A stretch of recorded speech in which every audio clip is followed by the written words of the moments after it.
Some of the most powerful, reflective moments of my life have been while standing in front of a vast landscape. And I've always just been drawn, whether it's through experiences like that or pulling from my childhood.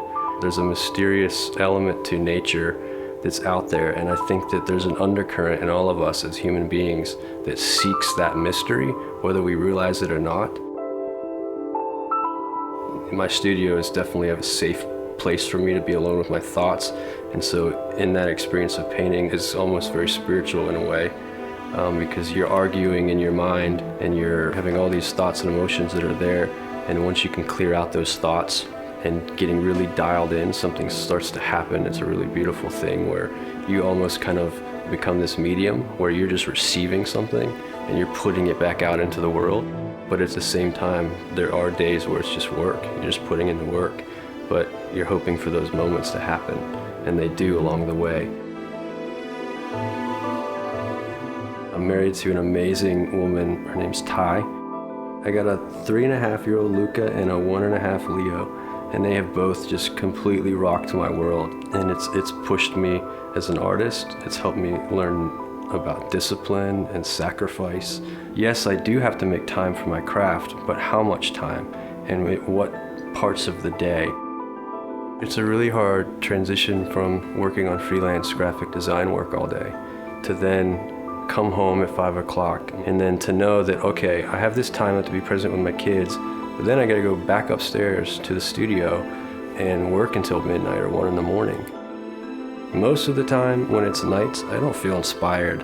I just know I gotta do this. And once I start, it's about 30 minutes in, I'm dialed in and I'm so glad I'm doing it. And I'm back into the flow. Then there's also the idea that I want my kids to see me struggle with this. Here's a thing that brings inner joy to me that I'm fighting to have a career in to provide for my family, because I want them to see that I kept with something that I was passionate about and then pass that down to them.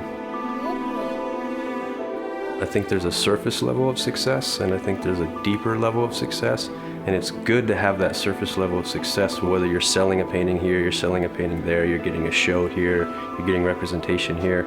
All those things kind of keep pushing you along. The deeper level of success that I've been learning lately is the beauty of art that you're putting back out into the world. You create a painting, and that painting to you is done. You varnish it, put it out into the gallery, but in reality, the painting's not done until a viewer steps in front of it and has a connection to it. And then now that painting has a purpose, and it's moved someone. You realize in those moments that there is something to this that's not of ourselves. There is kind of a selfless part of this where I'm just stepping out of the way and I'm just being available in the moment to put something back out into the world. That's the deeper level of success for me.